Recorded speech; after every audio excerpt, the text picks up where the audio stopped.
하나님께서는 공평하신 하나님, 하나님은 공정하신 하나님이십니다. 그렇기 때문에 우리가 하나님을 불공평한 하나님으로 봐서는 안 되는 것이죠. 우리가 지난 시간에 마태복음 25장에 보면은 달란트의 비유가 나오고 있습니다. 주인이 종들을 불러서 타국에 가기 전에 달란트를 맡겼어요. 한 종에게는 5달란트를, 또 한 종에게는 2달란트를, 또 한 종에게는 1달란트를 맡기시면서 장사하라. 내가 올 때까지 장사하여 이익을 남기라. 그리고 타국에 간 것입니다. 그리고 돌아와서 회개하는 그 장면이 나오고 있습니다.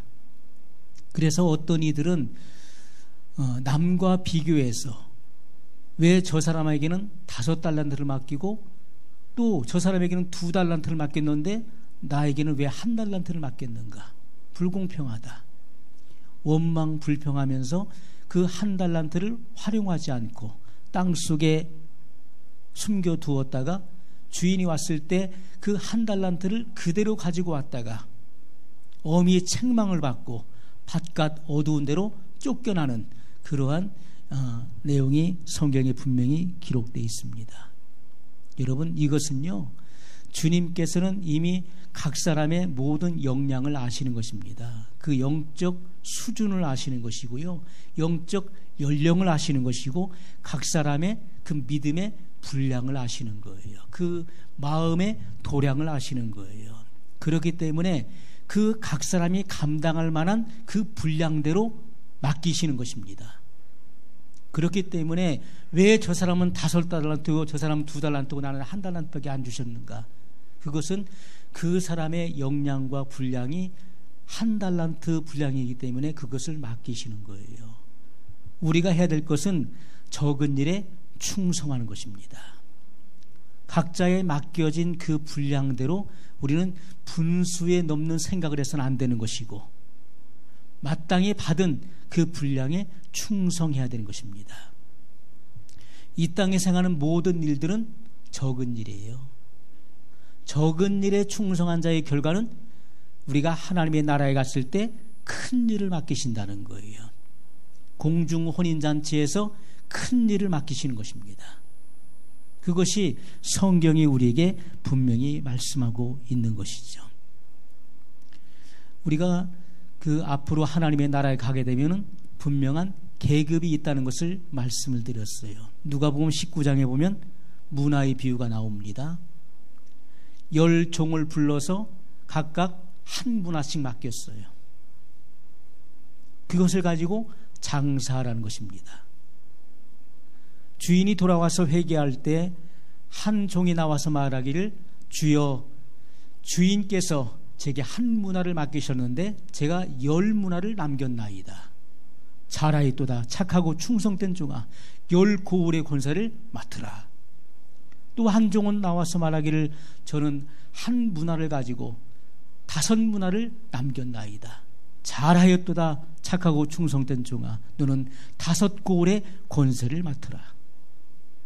이것은요, 장차 주님의 나라에 갔을 때 받을 그 상급과 그리고 그 권세를 말하는 것입니다. 5고울, 그것은 바로 나라를 의미하는 것이 나라. 우리가 면류관을 쓰고 그리고 나라를 통치하는 그러한 주와 더불어 왕노로 타게 될 것에 대한 분명한 비유를 말씀하신 것입니다. 자, 우리가 또 한 가지 중요한 사실은요, 휴거된 성도들 가운데 불려지는 명칭이 3가지가 있다는 사실을 우리가 알아야 될 것입니다. 자, 우리가 준비된 성도들이 이제 예수님께서 7년 대환란 전에 공중에 재림하시는데 어디서부터 오시는 것입니까? 하나님 보좌 우편에서 오시는 거예요.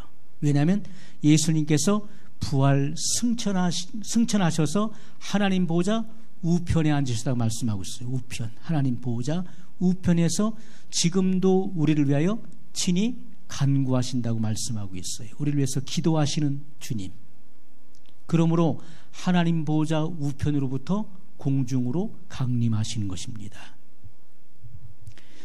이 사건은 7년 대환란 이전에 준비된 성도들로 하여금 7년 대환란을 겪지 않도록 그들을 데려가시는 사건을 말하는 것인데, 휴거된 성도 중에는 3가지 명칭이 분명히 있다는 것입니다. 첫째는 신부예요. 그리스도의 신부. 자, 올해 우리 교회의 표현은 정결한 그리스도의 신부입니다. 주의 신부가 되어야 돼요. 자, 이 신부의 자격을 보게 되면은, 신부는 어떤 사람이 주님의 신부냐 하면은요, 마음속에 품은 뜻과 그리고 성질과 품행이 예수님과 똑같은 자예요. 그 사람이 주님의 신부예요. 예수님의 보혈로 씻겨지고 그리고 성결의 은혜를 받은 자들을 주님의 신부라고 말씀하고 있는 것입니다. 자, 2번째는요, 청빈이 있어요. 청빈. 누가복음 19장 9절 그리고 마태복음 22장 10절 말씀에 보면 혼인잔치의 비유가 나옵니다. 혼인잔치의 비유가 나와요.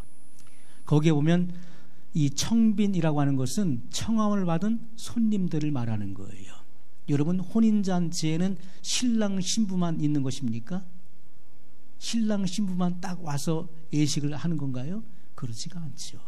거기에는 반드시 청함을 받은 손님들이 있는 것입니다. 이 청빈이 있어요. 이것은 예수님께서 십자가에 못 박히신 이후로 예수님의 공중재림 전까지 주님을 믿고 따른 유대인들을 의미하는 것입니다. 자, 3번째는 신랑의 친구가 있어요. 요한복음 3장 29절에 보면 세례 요한이 나옵니다. 세례 요한은 신랑이 신부를 취할 때에 세례 요한은 뭐라고 고백했습니까? 나는 친구의 기쁨이 충만하였다. 자, 그렇게 고백했습니다. 세례 요한과 같은 구약의 성도들을 의미하는 것입니다. 자, 어떤 이들은 이렇게 이야기합니다. 구약의 성도들은 7년 대환란 때에 순교자들이 나오지 않습니까? 자, 그들이 부활할 때 같이 부활해서 천년왕국으로 들어간다, 이렇게 해석하는 분들도 있습니다. 자, 그런데 마태복음 8장 11절에 보면 분명히 구약의 성도들이 신약의 성도와 함께 천국에 앉겠다고 말씀하고 있어요. 여기서 말하는 천국의 비유는, 천국은 바로 공중을 의미하는 것입니다. 자, 마태복음 8장 11절 말씀. 또 너희에게 이르노니 동서로부터 많은 사람이 이르러 아브라함과 이삭과 야곱과 함께 천국에 앉으려니와. 아멘. 여러분, 천국이라고 하는 것은 바로 하나님의 통치를 의미하는 통치, 하나님이 다스리는 나라를 의미하는 것인데요. 이것은 공중 혼인잔치를 일컬어 말씀하신 것입니다. 자, 동서로부터 많은 사람이 이르러. 이것은 복음이 온 천하에 전파되어서 동서로부터 많은 사람, 이방인들이 구원을 얻어 나오는 것입니다. 자, 휴거되어서 이들이 올라오는데 거기에 누가 있습니까? 아브라함과 이삭과 야곱과 함께. 아브라함, 이삭, 야곱은 구약의 조상들입니다. 구약 이스라엘의 조상들이에요. 그래서 구약의 성도와 함께 신약의 성도가 함께 천국에, 공중에 앉겠다고 말씀하신 내용인 것입니다. 여러분, 이렇게 거룩함을 입은 성도들이 주님의 궁전에서 심판을 받게 되는 것이죠. 이것은 첫 심판을 의미하는 것인데 이 심판은 바로 상급에 대한 심판을 의미하는 것입니다. 그래서 각각 그 행위대로 보응을 받는데 그 보상은 여러 가지로 나타나 있어요. 고린도전서 4장 5절에 보면 하나님의 칭찬이 나옵니다. 칭찬을 받는 거예요. 마치 5달란트, 2달란트 받은 종이 남겼던 것처럼 갑절의 이익을 남김으로써 잘하였도다 착하고 충성된 종아. 이것은 바로 하나님의 칭찬을 의미하는 것이죠. 골로새서 3장 24절에 보면 유업의 상을 받는다 이렇게 말씀하고 있어요. 유업, 다른 말로 산업이죠. 유업의 상을 받는다. 요한복음 14장 3절에 보면 처소를 받게 되는 것입니다. 예수님께서 내가 너희를 위하여 처소를 예비하러 가노니 가서 처소를 예비하면 내가 다시 와서 너희를 나 있는 곳에 함께 있게 하리라 말씀하셨어요. 처소를 받게 되는 것입니다. 계시록 2장 10절에 보면 생명의 면류관을 약속하고 있어요. 내가 죽도록 충성하라 그리하면 생명의 면류관을 내게 주리라 이렇게 약속하신 것입니다. 디모데후서 4장 8절에 보면 의의 면류관, 사도 바울이 나는 의로우신 재판장이 나를 위하여 예비하신 의의 면류관을 받으러 간다라고 선언했던 것입니다. 베드로전서 5장 4절에 보면 영광의 면류관이 나타나 있어요. 누가복음 19장 19절에 보면 5 고울의 권세, 또 누가복음 19장 17절에 보면 10 고울의 권세. 자, 이런 고울의 권세, 나라를 다스리는 그런 통치자의 그런 그 권세를 받는 말씀이 나옵니다. 계시록 22장 5절에 보면 왕위를 받는 것입니다. 왕위. 그래서 주와 함께 왕노로 타게 되는 것이죠. 세세 무궁토록 왕노로 타게 되는 것입니다. 이것은 왕위를 받는 것을 말씀하고 있는 것이죠. 자, 이것은 다 주님께서 준비된 성도들, 휴거될 성도들을 위하여 예비하고 계신 것입니다. 그러므로 우리는 각자가 받은, 어떤 사람은 중생, 또 어떤 사람은 성결의 은혜를 받았을 것입니다. 그러면 우리가 거기에서 그치지 말고 점점 자라나야 돼요. 성장해 가야 되는 것입니다. 중생의 은혜를 받은 사람은 성결의 은혜를 사모하면서 성장해 나가야 되는 것이고, 성결의 은혜를 받은 사람은 성화의 단계를 사모하면서 더 성장해 나가야 된다는 것입니다. 그러므로 절대로 주님이 주시기로 약속하신 이 면류관을 빼앗겨서는 안 된다는 것이죠. 자, 계시록 3장 11절에 보면 내가 속히 이 말이니 내가 가진 것을 굳게 잡아 아무나 내 면류관을 빼앗지 못하게 하라. 주님이 우리에게 은혜로 주신 것, 그것을 절대로 빼앗겨서는 안 된다는 것입니다. 그것을 발전시키고 성장시켜서 우리는 성숙함에 이르러야 되는 것입니다. 장성한 분량에 도달해 가야 되는 것입니다. 그래야만 면류관을 빼앗기지 않는 것입니다. 자, 그러면 우리가 성결을 받은 자는 어떤 사람인가? 성결의 단계에서는 어떤 일이 일어나는가 하는 것이죠. 성결의 단계에 있다는 것은 지식을 얻는 것입니다. 우리가 여러 가지로 우리가 설명할 수 있지만은 성결의 단계에 있다는 것은 지식을 얻는 거예요. 이것은 천국 지식, 영적인 지식을 의미하는 것입니다. 여러분, 우리가 어렸을 때는요, 어떻습니까? 어렸을 때는 무지하기 때문에, 잘 알지 못하기 때문에 많은 부딪힘이 있고, 그리고 불이나 또 난로나 이런 것에 자기도 모르고 거기에 대한 지식이 없기 때문에, 난로가 뜨겁다고 하는, 손을 댈 수 있다라고 하는 지식이 없기 때문에 그걸 만졌다가 대기도 하는 거예요.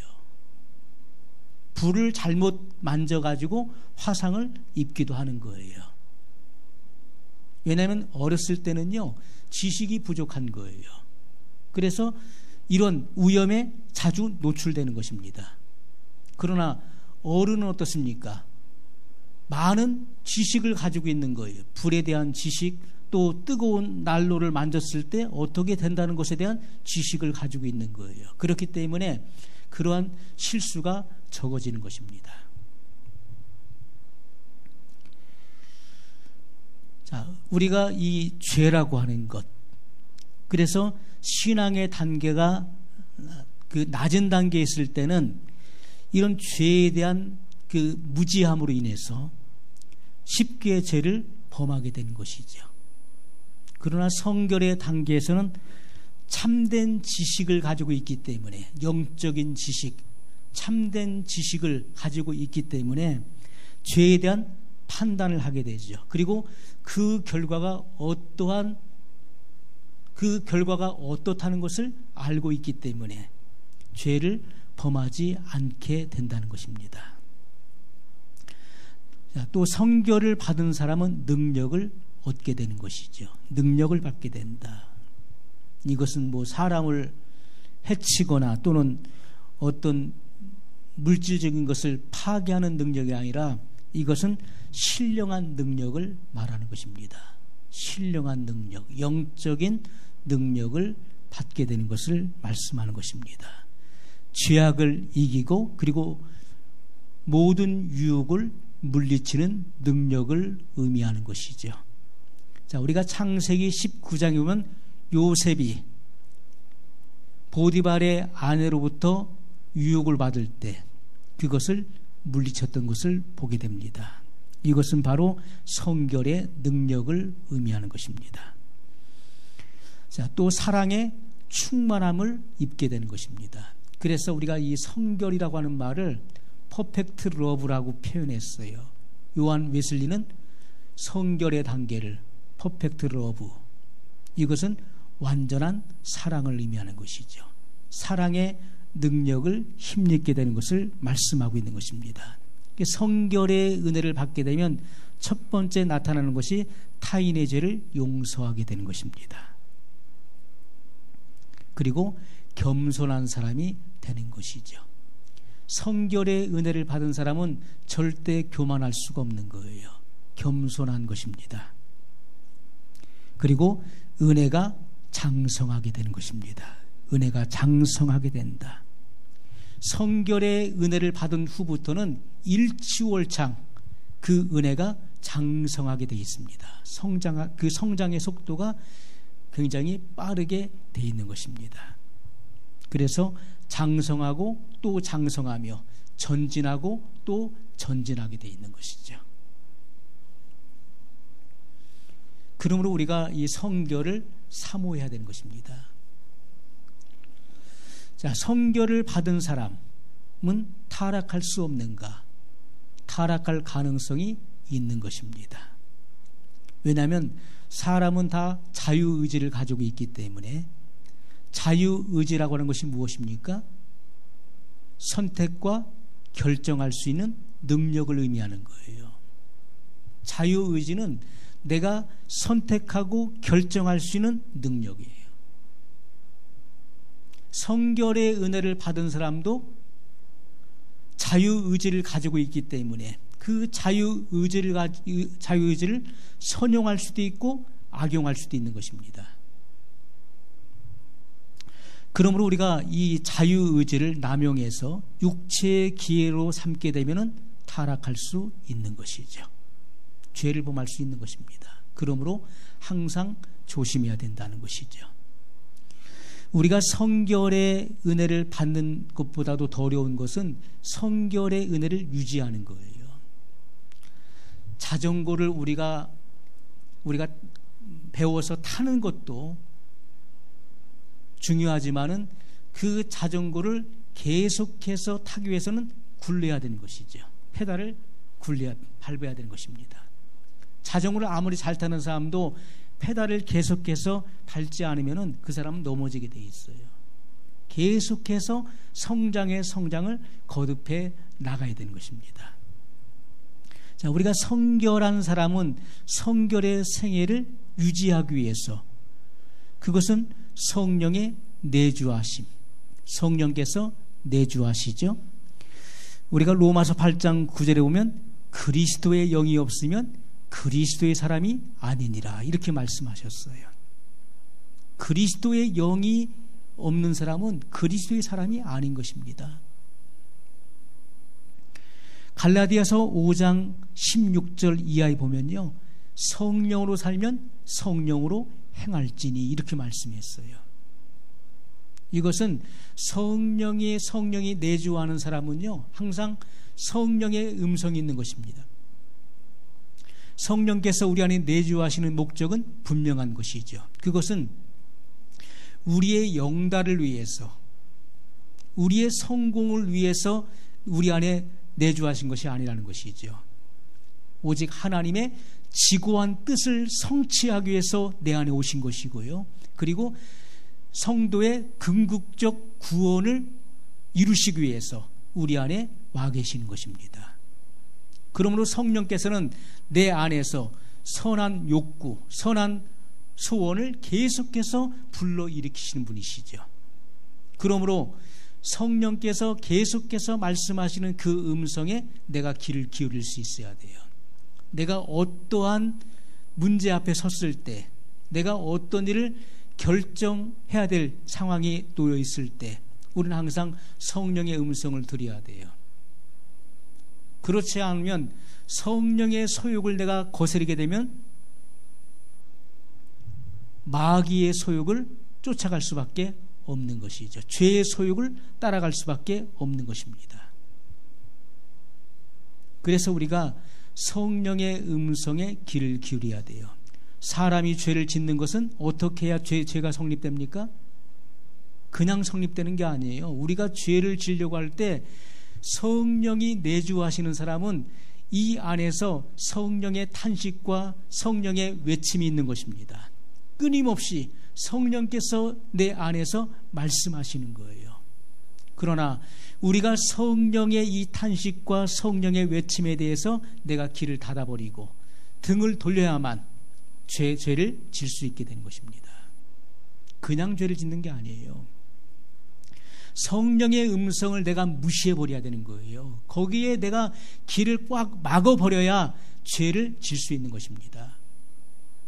그러므로 우리가 어떠한 유혹을 받을 때, 어떠한 문제 앞에 이르렀을 때 반드시 성령의 소욕을 우리가 쫓아야 되는 것이고, 성령의 음성을 쫓아갈 때, 그때 성령의 뜻을 이룰 수가 있는 것입니다. 성령의 소욕을 이룰 수가 있는 것이죠. 그렇지 않고 성령의 음성을 무시해버리면 죄를 짓게 되는 것입니다. 그러므로 주님께서 소아시아 7교회 사자에게 편지하신 그 내용 속에 뭐가 있습니까? 마지막 말씀은 동일하게 주어졌어요. 귀 있는 자는 성령이 교회들에게 하시는 말씀을 들을지어다. 자, 성령의 음성이 무엇입니까? 성령의 음성이 무엇입니까? 그것은 준비하라는 것이죠. 예수님께서 곧 오시니 너희는 준비하라. 깨어있어 준비하라. 죄의 삶을 살지 말라. 그것이 성령의 음성입니다. 죄를 짓지 마라. 그리고 너희는 깨어서 준비하라. 준비된 자만이 약속을 받는 것입니다. 깨어있지 못한 사람은 등불을 켜놓고 깊은 잠에 취해 있어서 신랑이 오셨음에도 불구하고 잠에 취해 있으면 맞이할 수가 없는 것이죠. 그래서 우리가 성령의 내주하심, 그리고 성령께서 말씀하시는 그 음성을 쫓아가야 되는 거예요. 그러면 육체의 욕심을 이루지 않는다고 말씀하고 있죠. 그리스도 안에서의 삶을 살아내야 되는 것입니다. 이것은 예수님께서 요한복음 15장에서 포도나무의 비유로 말씀하셨어요. 나는 참 포도나무요 너희는 가지니, 저가 내 안에, 내가 저 안에 있으면 그는 저절로 열매를 맺는다라고 말씀하셨어요. 자, 먼저 주님께서 내 안에 내주하셔야 되는 것이고요. 내가 주님 안에 있어야 되는 것이고, 내가 주님 안에 있다는 것은 뭘 의미합니까? 내가 예수님을 믿음으로 말미암아 주님 안에 들어가는 것입니다. 그리고 주님께서 내 안에 오셔야 되는 거예요. 자, 이런 연합된 삶 속에서 주님은 내 안에 거하라 이렇게 말씀하셨어요. 내 안에 거하면 그 사람은 저절로 열매를 맺는다 이렇게 말씀했습니다. 주님 안에 거한다는 것은 곧 성령의 처소가 되라는 말씀이에요. 내가 주님 안에 거한다는 것은 곧 성령의 처소가 되라.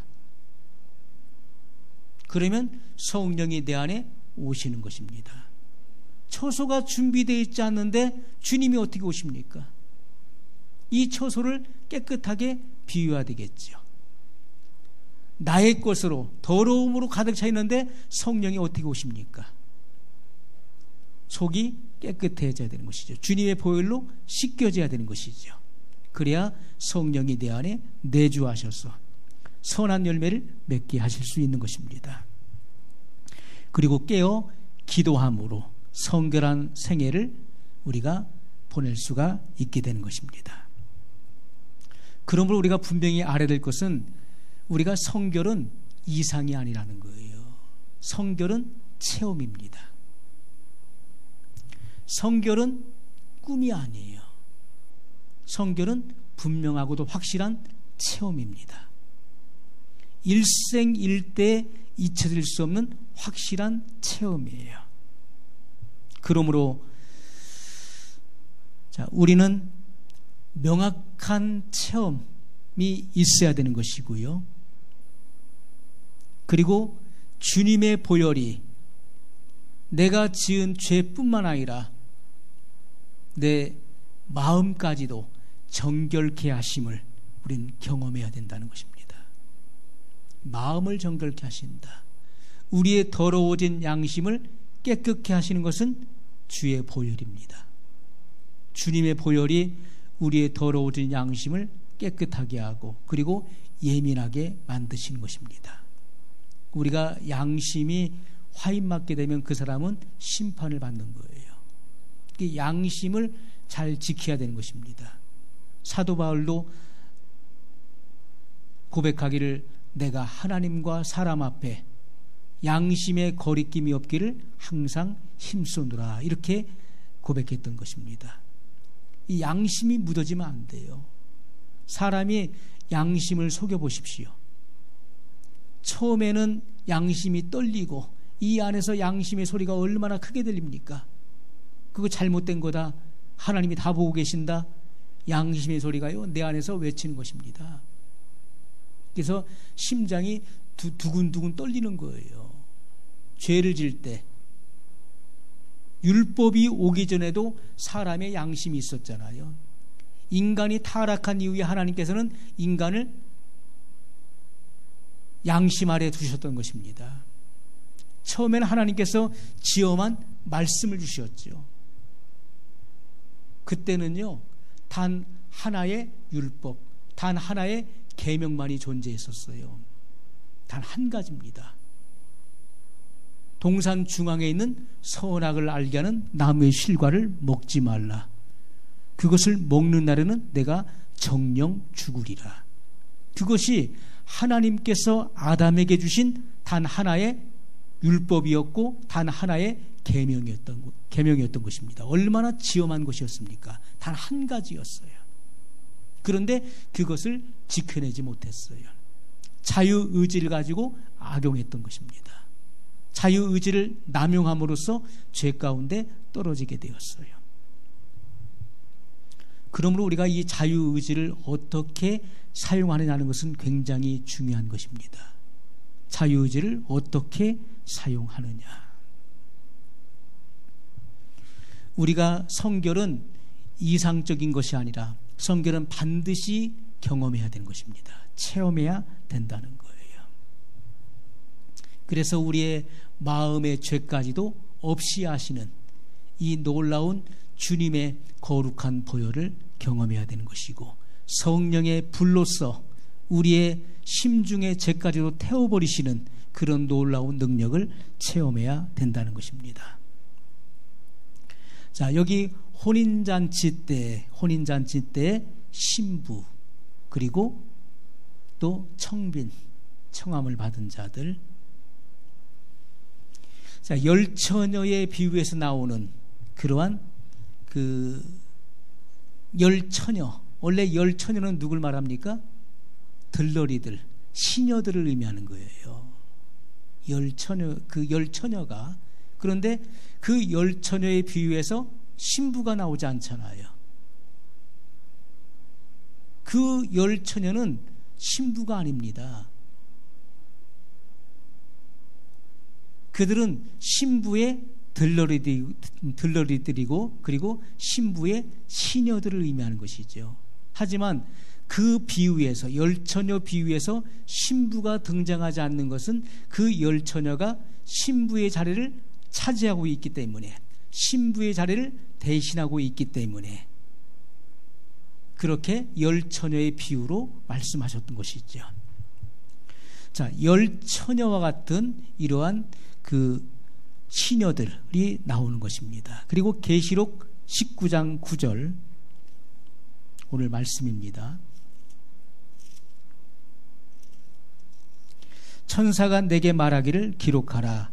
어린 양의 혼인잔치에 청함을 입은 자들이 복이 있도다. 자, 어린 양의 혼인잔치에 청함을 입은 자들이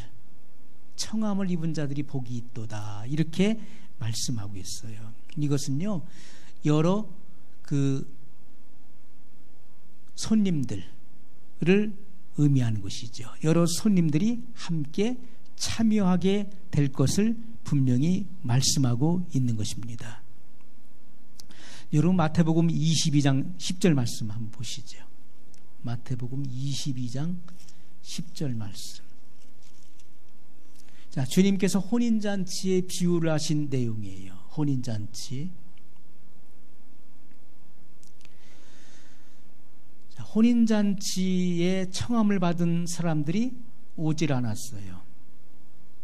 그래서 사거리 길로 나가서 사람을 만나는 대로 혼인잔치에 청하여 오너라 한대. 10절에 보면 종들이 길에 나가 악한 자나 선한 자나 만나는 대로 모두 데려오니 혼인자리에 손이 가득한지라. 이 손은 바로 손님이죠. 청함, 그 청함에 화답한 자들이 오게 됐는데, 자, 우리 이것은 비유입니다. 종들이 길에 나가 악한 자나 선한 자나 만나는 대로 모두 데려오니. 자, 여기 혼인잔치에 누가 들어왔습니까? 악한 자나 선한 자나 들어왔어요. 그럼 악한 자가 어떻게 들어갔습니까? 라고 생각할 수 있어요. 여러분, 이것은 사람이 봤을 때, 아, 저 사람은 악한 자인데 저 사람은 선한 사람이고, 사람은 그렇게 기준을 세웁니다. 선한 자, 악한 자. 그러나 하나님 앞에서는 다 죄인이에요. 선한 자, 악한 자가 어디 있습니까? 하나님께서는 모든 사람이 죄를 범하였음에 하나님의 영광에 이르지 못하더니 하나님을 찾는 자 하나도 없도다, 이렇게 말씀했어요. 선한 자, 악한 자는 사람의 기준인 것이죠. 하나님 앞에서는요, 모두가 다 죄인일 뿐이에요. 그리고 하나님의 부르심에는요, 하나님의 그 부르심에는 인간의 조건이 필요가 없는 거예요. 인간의 조건을 따라 부르시는 것이 아닙니다. 은혜로 부르는 것이고 은혜로 택함을 얻게 되는 것입니다. 자, 그런데 11절에 보면 임금이 손을 보러 들어올세. 누가 왔는지 그 손님을 보러 와서 둘러보시는 것이죠. 거기서 예복을 입지 않은 한 사람을 보고, 자, 이 말씀은 바로 비유입니다. 비유로 말씀하시는 거예요. 예복을 입지 않은 한 사람을 보고 가로되 친구여 어찌하여 예복을 입지 않고 여기 들어왔느냐 하니 저가 유구무원이거늘. 자, 예복을 입지 않고는 들어올 수 없는 거예요. 예복을 입지 않고 들어왔다. 자, 이것이 무엇을 의미하는, 당시에 그 결혼 예식에 참여하는 자들에게는 주인이, 그 초청하는 자가 예복을 한 벌씩 보냅니다. 초청장과 함께 예복을 같이 보내는 거예요. 혼인잔치에 올 때, 우리 아들의 혼인잔치에 올 때 이 예복을 반드시 입고 오십시오. 이것을 입고 입장해야 됩니다. 그런데 그 예복을 입지 않은 사람이 여기 들어왔다는 거예요. 그래서 그 책임을 묻는 것입니다. 친구여, 어찌하여 예복을 입지 않고 여기 들어왔느냐 하니까 저가 유구무원이거늘. 임금이 사환들에게 말하되 그 수족을 결박하여 바깥 어둠에 내어 던지라. 거기서 슬피 울며 일갈미 있으리라 하니라. 이렇게 말씀하셨어요. 자, 이 말씀은 분명한 비유입니다. 우리가 예복을 입지 않고서는 절대로 공중 혼인잔치에 들어올 수가 없다는 것을 말씀하시는 거예요.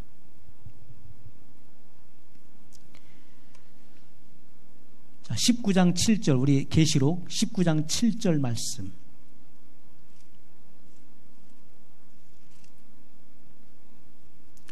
우리가 즐거워하고 크게 기뻐하여 그에게 영광을 돌리세. 어린 양의 혼인 기약이 이르렀고 그 아내가 예비하였으니.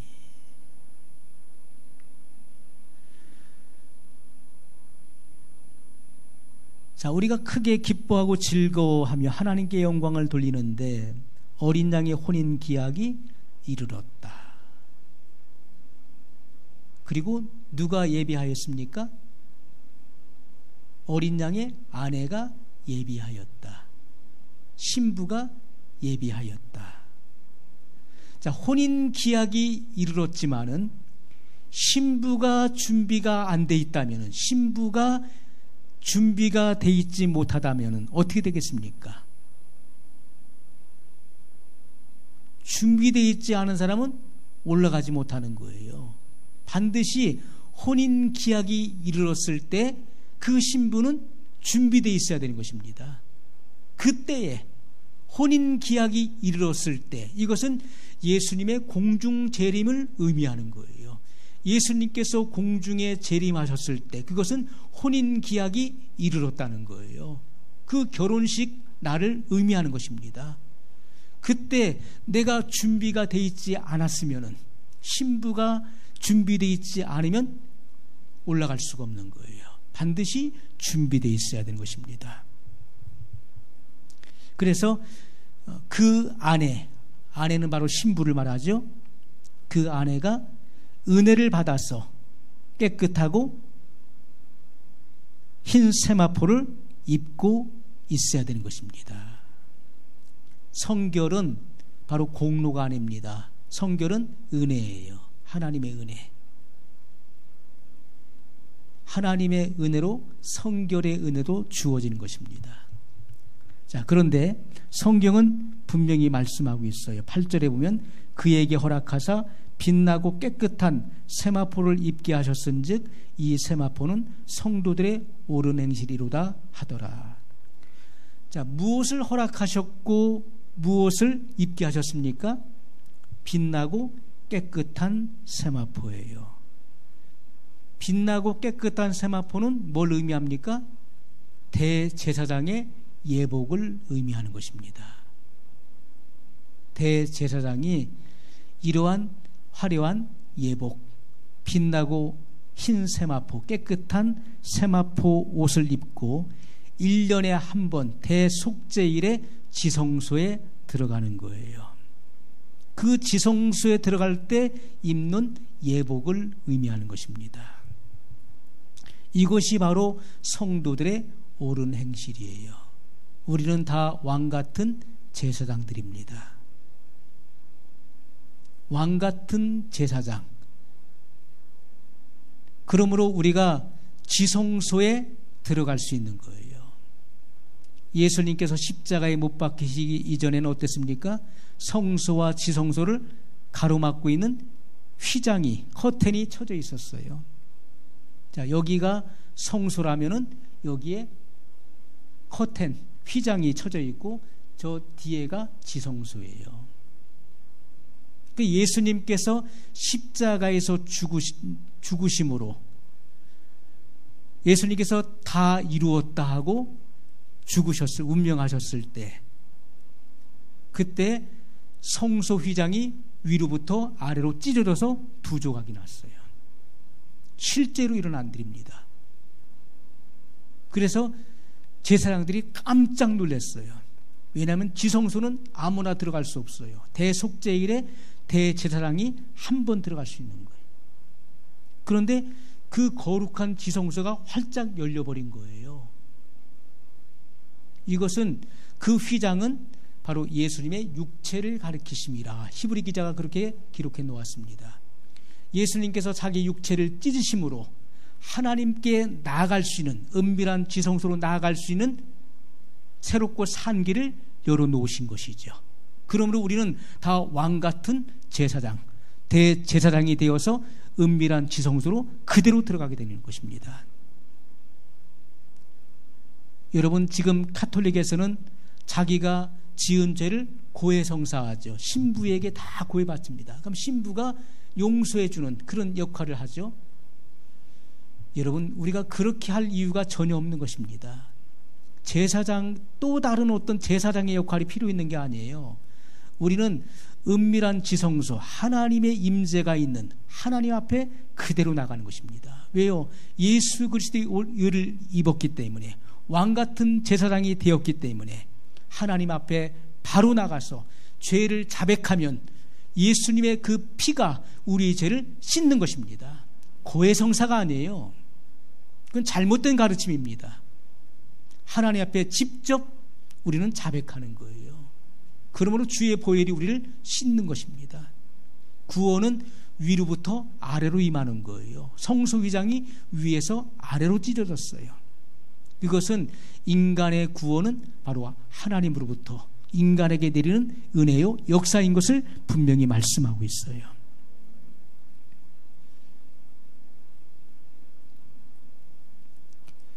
자, 그러므로 우리가 거룩하고 의로운 예복, 바로 성의를 말하는 것이죠. 거룩한 옷을 입어야 되는 것입니다. 이것이 가장 필요한 준비예요. 의로운 행실은 바로 하나님의 뜻대로 사는 삶을 의미하는 것이죠. 하나님 말씀을 듣고 그 말씀대로 내가 살아내야 되는 것입니다. 그것이 의로운 행실이 곧 우리가 입어야 될 빛나고 흰 세마포, 바로 대제사장에 오신 것을 말씀하고 있는 것입니다. 우리는 혼인잔치를 항상 생각해야 돼요. 때가 아직 멀었다 하는 사람은요, 준비되지 못할 것입니다. 주님은 속히 오신다고 말씀했어요. 지체하지 않으리라고 말씀하셨어요. 우리는 그 약속 그대로 믿는 것입니다. 지체하지 아니하리라, 내가 속히 오리라, 이 약속하신 그 약속을 우리는 붙잡고 준비해야 될 뿐입니다. 오늘 우리는 내가 얼만큼 준비되어 있는지를 생각해야 돼요. 여러분, 우리가 그 TV를 통해, 과거에 제가 TV를 통해서 참 미개인들이 결혼하는 그 결혼식을 제가 본 적이 있어요. 근데 미개인이라고 할지라도 결혼식 때 벌거벗고 결혼하는 거 보셨습니까? 나체로 결혼하는 거 보셨어요? 그렇지가 않습니다. 미개인들도요, 그들마다 어떤 꾸미고 가꾸고 옷을 입고서 그런 결혼 예식을 취하더라고요. 여러분, 어느 인종, 어느 그런 족속이라 할지라도 벌거벗고 시집가는 것은 없습니다. 우리는 예복을 반드시 준비해야 된다는 것이죠. 예복을 준비해야 돼요. 예복을 입지 않은 사람은 벌거벗은 자예요. 그래서 예수님께서 라오디게아 교회에게 뭐라고 했습니까? 너의 벌거벗은 수치를 알지 못하는도다. 벌거벗었다는 거예요. 라오디게아 교회는 지금 마지막 시대 교회이지 않습니까? 오늘 우리는 라오디게아 교회 성도들이에요. 나는 지금 혼인잔치를 얼만큼 준비했는가를 생각해 봐야 돼요. 라오디게아 교인들은 자화자찬했습니다. 나는 부자라 부족한 것이 없다. 그러나 예수님의 책망은 무엇입니까? 너의 눈먼 것과 너의 가난한 것과 너의 헐벗은 것, 너의 벌거벗고 다니는 것 내가 알지 못하도다. 흰옷을 사서 입어 내 벌거벗은 수치를 가리우라 말씀하셨어요. 오늘 우리는 이 마지막 시대 라오디게아 성도들에게 말씀하시는 주님의 음성을 우리가 깊이 새겨야 될 것입니다. 예수님께서 오셨을 때 나는 준비되었는가? 예수님께서 오늘 이 밤에 오신다면은 나는 주님의 신부로 나는 예비되어 있는가? 아니면 나는 벌거벗고 다니면서 이 벌거벗은 수치를 알지 못하고 지금 생활하고 있는가? 그것을 분명히 점검해야 된다는 것입니다. 준비되어 있는 성도들의 고백은 동일합니다. 아멘 주 예수여 오시옵소서. 이것이 준비된 성도들의 동일한 외침이에요. 준비되어 있는 성도들은 언제든지 아멘 주 예수여 오시옵소서. 여러분, 시험 준비를 평소에 잘 해놓은 사람은요, 언제 시험을 본다 할지라도 놀라지 않습니다. 왜요? 내가 지금 다 준비되어 있기 때문에, 다 갖춰져 있기 때문에 언제 봐도 상관없습니다. 그러나 준비가 전혀 안 돼 있는 사람, 아유 내일부터 준비해야지, 다음부터 준비해야지, 내가 다음 주부터는 꼭 준비 열심히 해야지 한 사람은요, 지금 바로 시험을 본다고 하면요 놀래가지고 준비가 안 돼 있으니까.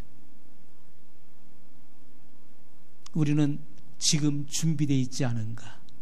오늘 우리 자신을 점검해 봐야 되는 것입니다. 항상 예수님의 재림을 갈망해야 돼요. 그때 준비되어 있는 자에게는 반드시 공중에서 소리가 들려질 것입니다. 외침이 들려올 거예요. 마태복음 25장 6절의 말씀과 같이 신랑이로다 맞으러 나오라 하는 그런 음성이 들려질 것입니다. 신랑이로다 맞으러 나오라.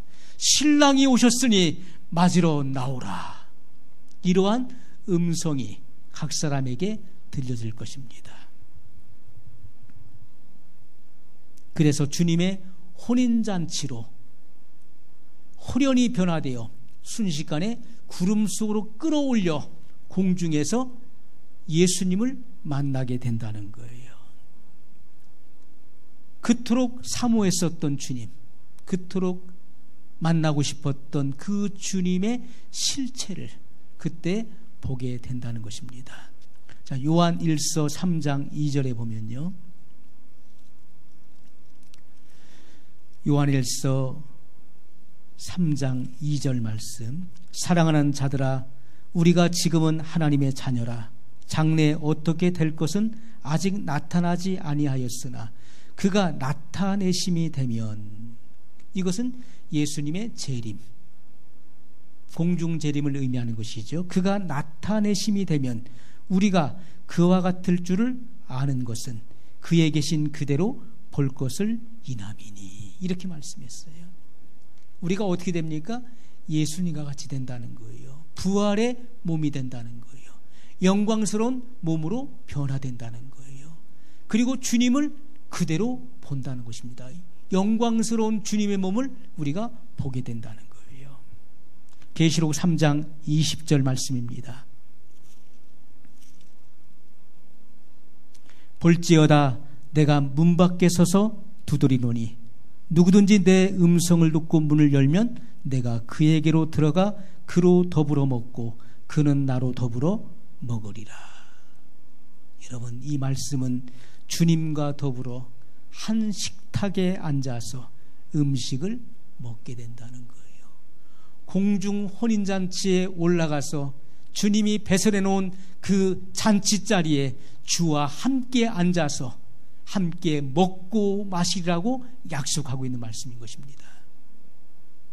오늘 우리들은요, 주님의 이 분명한 약속의 말씀을 붙잡아야 돼요. 그리고 주님의 그 장성한 분량에까지 도달하기 위해서 우리는 기도하고 우리 자신을 비워야 될 것입니다. 준비된 성도들, 주님 앞에 온전히 헌신을 각오하고 자기의 삶을, 생애를 드린 자들이 성결의 은혜 속에 들어가게 되는 것입니다. 성결의 은혜를 경험하게 되는 거예요.